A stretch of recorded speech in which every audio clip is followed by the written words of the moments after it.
Hello everyone, most welcome our YouTube channel છે job update પર.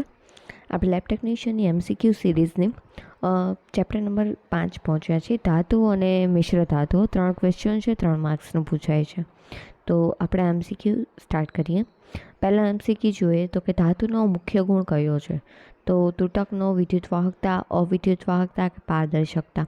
આપણને ખબર છે વિદ્યુત વાહકતા. વિદ્યુતના અને ઉષ્માના ધાતુઓ શું હોય છે? હંમેશા સુવાહક ધરાવે છે. પછી ટૂંપાવપણાનો ગુણધર્મ ધરાવે છે. પછી તો કે વાહકતાનો. પછી તો કે આપણને ખબર છે તેમને ટીપી અને શું બનાવી શકાય છે? તો કે પતરા બનાવી શકાય છે વગેરે. આપણે એમના ગુણધર્મો જોયેલા છે. બીજું, ધાતુઓ સામાન્ય રીતે કયા સ્વરૂપમાં હોય છે? તો પ્રવાહી, વાયુ, ઘન કે દ્રાવણ. તો ધાતુ હંમેશા કયા સ્વરૂપમાં હોય છે? તો કે ધન સ્વરૂપમાં હોય છે. ધાતુઓને તેજસ્વી દેખાવ શું કહેવામાં આવે છે? કલર, પછી મેટેલિક લસ્ટર, નોન મેટેલિક લસ્ટર કે ડનલેસ. તો કે મેટેલિક લસ્ટર યાદ રાખવા જેવું છે. ચોથું, કયો ધાતુ રૂમ તાપમાને પ્રવાહી હોય છે? આપણને ખબર છે મર્ક્યુરી એટલે કે પારો. ઓપ્શનમાં બીજો જોઈએ, સીસો, પારો, લેહ કે જસત. ઓપ્શનમાંથી આવશે પારો અથવા તો મર્ક્યુરી. કયું ધાતુ સૌથી હળવું હોય છે? સોડિયમ, એલ્યુમિનિયમ, લિથિયમ કે મેગ્નેશિયમ. આપણને ખબર છે લિથિયમ. રીઝન શું? તો કે પરમાણુની રચના પોતે એટોમિક નંબર કેટલું ધરાવે છે? તો કે 3 એટોમિક નંબર ધરાવે છે. આપણને ખબર છે કે તેમાં શું હશે? તો કે 3 ઇલેક્ટ્રોન અવેલેબલ હશે, 3 પ્રોટોન અવેલેબલ હશે. એવી નાની એવી રચના હશે. ટૂંકમાં બાકી બધાના પ્રમાણમાં સૌથી નાની રચના કઈ ધરાવે છે? લિથિયમ. એના ઉપરથી ખબર પડી જાય કે સૌથી હળવી ધાતુ કઈ હશે? લિથિયમ. સમૂહ કયો આવશે લિથિયમમાં? પહેલો સમૂહ આવશે. પછી આપણે રો જોઈ તો રો કેટલામી આવશે? તો કે સેકન્ડ, કારણ કે પહેલી રોમાં હંમેશા કોણ હોય છે? હાઇડ્રોજન અને હિલિયમ. આઈ હોપ કે ક્લિયર હશે. પછી જોઈએ કાસ્ટ આયન. તો કે કાસ્ટ આયનમાં કાર્બનનું પ્રમાણ કેટલું હોય છે? 0.1 થી 0.3%, 0.5 થી 1%, 2 થી 4%, 5 થી 6%. આપણે આમને યાદ રાખવાની શોર્ટકટ ટ્રીક જોઈ હતી. જો તમે ન જોઈ હોય તો પ્લેલિસ્ટમાં આપણા બધા વિડીયોઝ છે એ વખત વિઝિટ કરી લેશો. 2 થી 4%. કાસ્ટ આયન કઈ ધાતુમાંથી બને છે?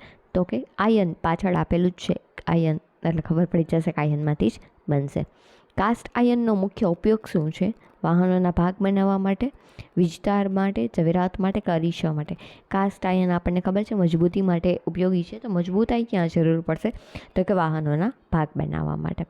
ઝવેરાતમાં તો કંઈ હવે આપણે લોખંડના તો કોઈ ઝવેરી આપણે પહેરતા નથી. અરીસા માટે તો કે અરીસામાં ટ્રાન્સપરન્ટનો થોડો ગુણધર્મ જ હોય કે શું? તો કે એક સાઈડ પોતે પરાવર્તન સપાટી જોઈએ. તો આયનમાં તો કોઈ પોસિબલ છે નહીં. વીજતાર ઓપ્શન આવી શકે, પણ જવાબ શું આપશે અહીંયા આપણે? વાહનોના ભાગ બનાવવા માટે. આવી રીતના તમે ઓપ્શન કેન્સલ કરી નાખો ને તોય ખબર પડી જાય કે 50%માં આ બે ઓપ્શન આવશે. લાસ્ટમાં આવા તો કમ રહે, પહેલાં ન મરાય. કાસ્ટ આયન તૂટક કેમ હોય છે? કાસ્ટ આયન જે છે એ તૂટક રચના ધરાવવાનું કારણ શું છે? વધારે કાર્બન હોવાથી, ઓછા કાર્બન હોવાથી, મિશ્ર ધાતુ હોવાથી કે વધારે ગરમીથી? તો કે વધારે કાર્બન હોવાથી. ગ્રે કાસ્ટ આયનમાં કયો ઘટક ગ્રેફાઇટ સ્વરૂપે રહે છે? ગ્રે કાસ્ટ આયન જે છે તેમાં કયો ઘટક ગ્રેફાઇટ સ્વરૂપે હોય છે? કાર્બન, સિલિકોન, ક્રોમિયમ કે નિકલ. આપણને ખબર છે કાર્બન. પછી છે રટ આયનમાં કાર્બનનું પ્રમાણ કેટલું હોય છે? 0.02 થી 0.1%. પછી રટ આયનનો ઉપયોગ ક્યાં થાય છે? રસોઈના વાસણ બનાવવા માટે, ગેટ ગ્રીલ ચેઇન બનાવવા માટે, વિદ્યુત તાર બનાવવા માટે કે પાઇપલાઇન બનાવવા માટે. આપણને ખબર છે ગેટ ગ્રીલ અને ચેઇન બનાવવા માટે આપણે તેનો ઉપયોગ કરી શકવાનો વ્રટ આયનનો. વ્રટ આયનનો કયો ગુણ ધરાવે છે? તો કે મજબૂત અને નમણું હોય છે. વ્રટ આયન કઈ પ્રક્રિયા દ્વારા બનાવવામાં આવે છે? તો કે પિગ આયનને પીગાડીને. રોટ આયનમાં કયું તત્વ સૌથી વધુ પ્રમાણમાં હોય છે? આપણને ખબર છે કાર્બન વધારે પ્રમાણમાં હોય છે. પછી છે સ્ટીલ. સ્ટીલ શું છે? સ્ટીલના વાસણ બધાએ જોયા જ હશે. સ્ટીલની વસ્તુ બધાએ જોઈ. સ્ટીલની પાઇપે જોઈ હશે. સ્ટીલ તો આપણું કહેવાય ને આમ ફેમિલિયર પર્સન છે. સ્ટીલ શું છે? તો કે આયન અને કાર્બનનું મિશ્રણ. સ્ટીલમાં કાર્બનનું પ્રમાણ કેટલું હોય છે? તો કે 0.02% થી 2% સુધી હોય છે. સૌથી કઠોર સ્ટીલ કયું કહેવામાં આવે છે? હાઈ કાર્બન સ્ટીલ, લો કાર્બન સ્ટીલ, મધ્યમ સ્ટીલ કે નરમ સ્ટીલ. નામ ઉપરથી જ ખબર પડી જાય છે. સૌથી કઠોર એટલે હાઈવાળું કંઈક આવતું હશે. તો આન્સર આવશે હાઈ કાર્બન સ્ટીલ. સ્ટીલ કયા ઉદ્યોગમાં સૌથી વધુ ઉપયોગી છે? ખાદ્યમાં, બાંધકામમાં, કાપડમાં કે ફાર્માસ્યુટિકલમાં. તો આન્સર આવશે બાંધકામમાં. પછી છે મિલ્ડ સ્ટીલમાં કાર્બનનું પ્રમાણ કેટલું હોય છે? 0.05%, 0.25%, 0.5થી 1% જેટલું, 1થી 2% જેટલું, કે 2થી 4% જેટલું? તો કે 0.05થી 0.25% જેટલું. આઈ હોપ કે તમને બધાને MCQ બધા ક્લિયર રહેતા હશે. જો તમે આપણી યુટ્યુબ ચેનલ જોઈન ન કરી હોય તો પ્લીઝ સબસ્ક્રાઈબ કરી દેજો, વિડીયો લાઇક કરી દેજો, શેર કરી દેજો અને કોમેન્ટ કરી દેજો. શેર કરવામાં પ્લીઝ ઓલો ન રાખતા, થોડીક મારા ઉપર દયા રાખવી. સ્ટીલ ઉપર ગરમીની અસર, હીટ ટ્રીટમેન્ટ. તો કે હીટ ટ્રીટમેન્ટનો મુખ્ય હેતુ શું છે? તો કે રંગ બદલવાનો, કઠોરતાને નમણું બદલવું, તાપમાન ઘટાડવું કે વજન વધારવું. આન્સર આવશે કઠોરતા અને નમણું બદલવું. પછી છે એનેલિંગ પ્રક્રિયા શું કરે છે? તો કે સ્ટીલને કઠોર બનાવે છે? તો કે ના, આવું તો આવી ના શકે. સ્ટીલને નમણું બનાવે છે, રંગ બદલવા માટે કલરિંગ એવું કંઈક આવતું હોવું જોઈએ. તાપમાન વધે છે, એટલે આન્સર શું આવશે? સ્ટીલ નમણું બનાવે છે. પછી છે ક્વેન્ચિંગ શું છે? તો કે ધીમું ઠંડુ કરવું, ઝડપથી ઠંડુ કરવું, ગરમ રાખવું કે વેલ્ડિંગ કરવું. આન્સર આવશે ધીમું ઠંડુ કરવું. ક્વેન્ચિંગમાં ઝડપથી ઠંડુ કરવું. પછી છે ટેમ્પરિંગ નો હેતુ શું છે? તો કે કઠોરતા ઘટાડવી, નમણું ઘટાડવી, રંગ બદલવો કે પીગાળવું. તો કે કઠોરતા ઘટાડવી. પછી છે નોર્મલાઇઝિંગ પ્રક્રિયામાં ધાતુ કઈ રીતે ઠંડુ થાય છે? ધીમે ધીમે, હવામાં, તેલમાં કે પાણીમાં? તો કે હવામાં. નોર્મલાઇઝિંગ પ્રક્રિયામાં ધાતુ ક્યાં ઠંડુ થાય છે? હવામાં ઠંડી થાય છે. પછી આપણે જોઈએ એલોય. એલોય એટલે કે મિશ્ર ધાતુ. મિશ્ર ધાતુ એટલે શું છે? તો કે નામ પ્રમાણે આપણે વ્યાખ્યા તો બહુ વાંચી છે જ્યારે ચેપ્ટર ચલાવતા ત્યારે, કે બે કે તેથી વધુ ધાતુને જ્યારે મિશ્રણ કરવામાં આવે તેવી ધાતુને શું કહેવામાં આવે છે? મિશ્ર ધાતુ. મિશ્ર ધાતુના ઉપયોગો શું? તો કે કઠોરતા વધારવા માટે અને તેમને વધુ મજબૂત અને વધુ ઉપયોગી બનાવવા માટે આપણે તેમનો ઉપયોગ કરીએ છીએ. જોઈતા ગુણધર્મો ધરાવતી ધાતુ મેળવવા માટે પણ તેનો ઉપયોગ કરવામાં આવે છે. મિશ્ર ધાતુ બનાવવાનો હેતુ કયો? ધાતુના ગુણ સુધારવા માટે. આપણે હમણાં જ વાત કરી. મિશ્ર ધાતુની મુખ્ય રીત કઈ છે? ફ્યુઝન રીત, ડિસ્ટિલેશન, ફિલ્ટ્રેશન કે અવસ્પન? તો આન્સર આવશે ફ્યુઝન. ખાસ યાદ રાખવા જેવું છે. મિશ્ર ધાતુની મુખ્ય રીત કઈ છે? ફ્યુઝન. પછી છે કયો ધાતુ એલાય બનાવવામાં સામાન્ય રીતે વપરાય છે? કોપર, હાઇડ્રોજન, ઓક્સિજન કે નાઇટ્રોજન? આન્સર આવશે કોપર. મિશ્ર ધાતુનું એક ઉદાહરણ બ્રોન્ઝ શું છે? તો કે કોપર પ્લસ ટીન. ખાસ યાદ રાખવા જેવું છે. Copper plus tin, bronze. હવે આપણે જોઈએ મિશ્ર ધાતુનું વર્ગીકરણ. તો કે આપણે વર્ગીકરણ જોયું, તમને યાદ હશે, ફેરસ, નોન ફેરસ એવું કંઈક હતું. પછી જોઈએ મિશ્ર ધાતુ કેટલા પ્રકારની હોય છે? તો કે 2 પ્રકારની હોય છે, ફેરસ અને નોન ફેરસ. ફેરસ એલોયમાં મુખ્યત્વે કઈ ધાતુ હોય છે? આપણને ખબર છે, આયન એટલે કે લોખંડ. નોન ફેરસ એલોયમાં મુખ્ય ધાતુ? તો કે બિન આયન જે હોય છે તે. ફેરસ એલોયનું ઉદાહરણ કયું છે? સ્ટીલ, બ્રાસ, બ્રોન્ઝ કે ડ્યુરાલુમિન? તો કે સ્ટીલ. ફેરસ આયનનું મુખ્ય ઉદાહરણ કયું છે? સ્ટીલ. ફેરસ એટલે કયું? તો કે જેમાં આયનનું પ્રમાણ બહુ વધારે હોય. આપણને ખબર છે કે જ્યાં લોખંડ વપરાતું એના બદલામાં હાલ આપણે શું રિપ્લેસ કરીએ છીએ બધાને? સ્ટીલ. એટલે ફેરસ ધાતુનું ઉદાહરણમાં કયું આવશે? સ્ટીલ. નોન ફેરસ એલોયનું ઉદાહરણ આપણને ખબર છે બ્રાસ, બ્રોન્ઝ વગેરે. આપણે હમણાં જોયું ઉપર. કાસ્ટ આયન, રોટ આયન તો પાછળ આયન લખેલું છે એના ઉપરથી આપણને ખબર પડી જાય કે તે આન્સર નથી. સ્ટીલની મિશ્ર ધાતુઓ કઈ છે? સ્ટીલની મિશ્ર ધાતુઓ એલોય સ્ટીલ્સ. તો કે પેલું 36માં આપણે જોઈએ કે સ્ટેનલેસ સ્ટીલમાં કયા તત્વો હોય છે? તો કે ક્રોમિયમ અને નિકલ. સ્ટેનલેસ સ્ટીલનું મુખ્ય ગુણધર્મ કયો છે? જંગ પ્રતિરોધક હોય છે, નમણું હોય છે, તૂટક હોય છે કે વિદ્યુત અવિદ્યુત હોય છે? વિદ્યુત અવિદ્યુત તો કંઈક ઓપ્શન જ વિચિત્ર લાગે છે. તૂટક એવું કંઈ પોસિબલ નથી. નમણું સ્ટેનલેસ સ્ટીલ. સ્ટેનલેસ સ્ટીલને શું તમે આસાનીથી વાળી શકો છો? ના, નમણું હોતું નથી. તો કે જંગ પ્રતિરોધક એટલે કે પોતે જે કાટ લાગવાની પ્રક્રિયા છે એને અટકાવી શકે છે. પછી છે નિકલ સ્ટીલનો ઉપયોગ ક્યાં થાય છે? રસોઈના વાસણ બનાવવા માટે, એન્જિનના ભાગોમાં, કાચમાં કે ફાર્માસ્યુટિકલમાં? તો કે નિકલ સ્ટીલનો ઉપયોગ ક્યાં થાય છે? આપણને ખબર છે, એન્જિનના ભાગો બનાવવામાં. પછી છે મેંગેનીઝ સ્ટીલ કયા ગુણ માટે જાણીતું છે? આપણને ખબર છે મેંગેનીઝ સ્ટીલ જે છે એ કઠોરતા માટે જાણીતું છે. ક્રોમિયમ સ્ટીલનો ઉપયોગ ક્યાં થાય છે? કારના ભાગોમાં, વીજતાર બનાવવા માટે, બારણામાં કે ખાદ્ય પેકિંગમાં? તો આપણને ખબર છે કે ક્રોમિયમ સ્ટીલનો ઉપયોગ ક્યાં થાય છે? તો કે કારના ભાગોમાં. આપણને યાદ કાર ક્રોમિયમ એમ યાદ રાખી દેવાનું. આપણી 4 બંગડીવાળી છે એમાં શું હશે? ક્રોમિયમ હશે. CR, કારનું સ્પેલિંગ જ છે ને CR, ક્રોમિયમ. ઓમાં વચ્ચે એ નાખી દો એટલે આપણને યાદ રહી ગયું. કારમાં કયું હશે? ક્રોમિયમ હશે. ચલો નોન ફેરસ. બ્રાસ કઈ? તો કે કોપર પ્લસ ઝિંક. હમણાં જ આપણે આવ્યું હતું bronze, copper plus tin. Bronze જો આમાં વચ્ચે ન આવ્યો ને એટલે આમાં છેલ્લા આવશે ટીન ન. પછી બ્રાસ, કોપર પ્લસ ઝિંક, તો આપણો કહેવાય ને ઘરનું કહેવાય. પછી છે ડ્યુરાલુમિન, તો કે aluminium plus copper plus magnesium, aluminium plus copper plus magnesium. ઠીક છે. પહેલું આપણે કયું જોયું તો કે બ્રાસ જોયું, બ્રાસમાં હતું કોપર પ્લસ ઝિંક. પછી આપણે જોયું બ્રોન્ઝમાં હતું કોપર પ્લસ ટીન. પછી છે ડ્યુરાલુમિન, એમાં આપણે જોયું aluminium plus magnesium plus copper. પછી છે સોલ્ડર જે છે એ કઈ મિશ્ર ધાતુ છે તો કે ટી અને લેડ. સોલ્ડર વચ્ચે લ અને ડ ઉપરથી ખબર પડી જાય કે લેડ તો આવશે જ. અને બીજું આપણે કહીએ છીએ ફ્રીવાળી ધાતુ ટીન. પછી છે મોનલ ધાતુમાં કયા તત્વો હોય છે તો કે નિકલ અને કોપર. બ્રાસનો ઉપયોગ ક્યાં થાય છે તો કે સંગીતના સાધનો બનાવવા માટે. બ્રોન્ઝનો ઉપયોગ ક્યાં થાય છે તો કે પ્રતિમા અને નાણાં બનાવવા માટે.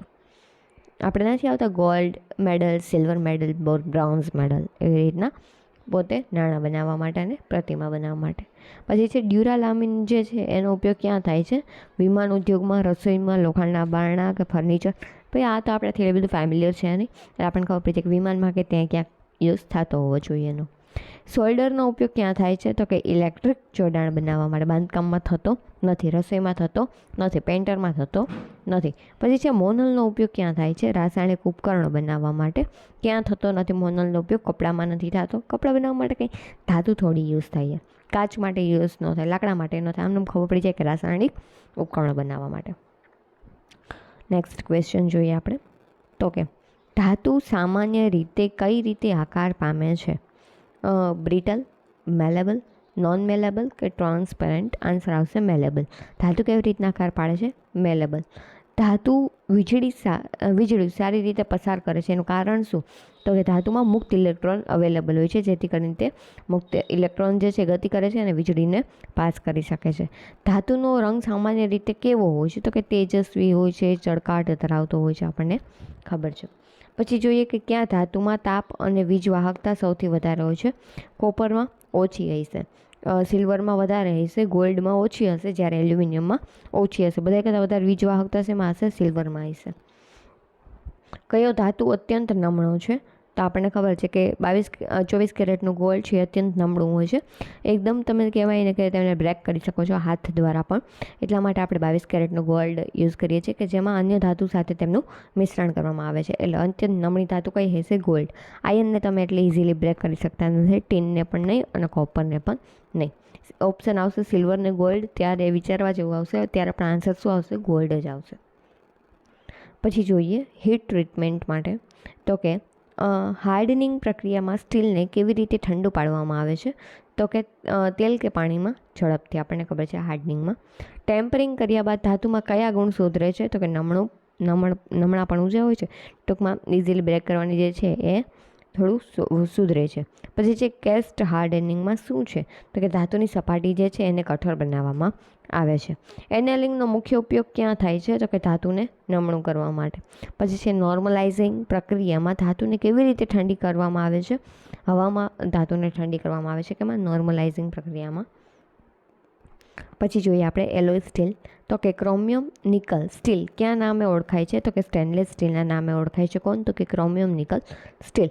સ્ટેનલેસ સ્ટીલનો મુખ્ય ઉપયોગ ક્યાં શું થાય છે? તો કે રસોઈના વાસણ બનાવવા માટે તે ઉપયોગી છે.